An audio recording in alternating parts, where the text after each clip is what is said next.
एक मामले में सुनवाई के दौरान सुप्रीम कोर्ट ने रेलवे के सिस्टम को लेकर ऐसी टिप्पणी की जो कि रेलवे के उसके यात्रियों के प्रति नजरिया और रवैया दोनों बदल सकती है। सुप्रीम कोर्ट ने बेहद सख्त लहजे में रेलवे को फटकार लगाते हुए कहा कि रेल यात्रियों का क्लास उनकी ओर से खर्च किए गए पैसों के मुताबिक कैसे डिसाइड किया जा सकता है। सुप्रीम कोर्ट ने नाराज होते हुए कहा, क्या मतलब सेकंड क्लास पैसेंजर? यात्री का क्लास यानी उनकी श्रेणी उनकी ओर से खर्च किए गए पैसों से तय नहीं की जा सकती। ये पूरा मामला क्या था और इस मामले में कोर्ट ने कौन सी दूसरी अहम टिप्पणियां की, बताएंगे आपको डिटेल में। दरअसल एक केस की सुनवाई के दौरान यात्री की पहचान सेकंड क्लास यात्री कहकर बताई गई, जो कि सुप्रीम कोर्ट के जस्टिस को नागवार गुजरी। इस केस की सुनवाई कर रहे जस्टिस संजय करोल और जस्टिस एन कोटेश्वर सिंह की बेंच ने रेलवे के दस्तावेजों में इस्तेमाल होने वाले शब्द सेकंड क्लास पैसेंजर यानी द्वितीय श्रेणी यात्री पर सख्त ऐतराज जताया। बेंच ने साफ शब्दों में कहा कि किसी भी जीते जागते इंसान को सेकंड क्लास कहना हमारे संविधान की मूल भावना के खिलाफ है। देश का हर नागरिक बराबर है और उसका आत्मसम्मान सर्वोपरि है। अदालत ने बड़ा सिद्धांत तय करते हुए इस मामले की सुनवाई के दौरान निर्देश दिए। बेंच ने कहा, कोई यात्री टिकट पर कितना पैसा खर्च करता है इससे उसकी श्रेणी या उसका स्तर तय नहीं किया जा सकता। बदलाव ये होगा कि श्रेणी का संबंध इंसान से नहीं बल्कि सिर्फ ट्रेन के डब्बे से हो। यानी भविष्य में रेलवे किसी भी व्यक्ति को सेकंड क्लास पैसेंजर नहीं कहेगा बल्कि केवल सेकंड क्लास कोच का जिक्र करेगा। अगर आपको आसान शब्दों में समझाएं तो सुप्रीम कोर्ट का कहना था कि आप सेकंड क्लास ट्रेन की बोगी के लिए कह सकते हैं, लेकिन यात्री से उसे जोड़ना ठीक नहीं है। अदालत का ये फैसला संदेश देता है कि सफर चाहे जनरल डिब्बे का हो या फिर आलीशान एसी कोच का, देश के हर मुसाफिर का सम्मान एक जैसा ही होना चाहिए। अदालत ने कहा कि बेहतर होगा कि श्रेणी का उल्लेख यात्री के बजाय कोच या डिब्बे के संदर्भ में किया जाए। अब आपको बताते हैं कि पूरा मामला क्या था। ये पूरा मामला 28 नवंबर 2015 से जुड़ा है।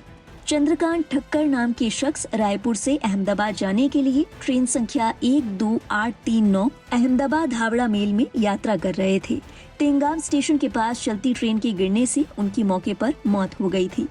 इसके बाद उनकी पत्नी ने रेलवे दावा ट्रिब्यूनल अधिनियम 1987 के तहत 4 लाख रुपए का मुआवजा और 18% ब्याज की मांग करते हुए याचिका दायर की थी। उनका कहना था कि मृतक के सामान में टिकट था, लेकिन सामान गुम हो गया था और टिकट बरामद नहीं हो सका। ऐसे में उन्होंने दावा किया कि मृतक व्यापारिक कार्य से अहमदाबाद जा रहे थे और वे वैध यात्री थे। हालांकि रेलवे ट्रिब्यूनल ने ये कहते हुए दावे को खारिज कर दिया कि मृतक वैध यात्री होने का प्रमाण नहीं दे सके।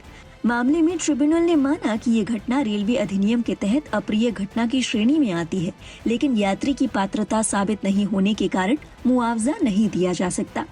इसके बाद मृतक की पत्नी ने मध्य प्रदेश हाई कोर्ट का रुख किया, लेकिन मध्य प्रदेश हाई कोर्ट ने भी 3 जनवरी 2024 को अपने फैसले में ट्रिब्यूनल के निर्णय को बरकरार रखा।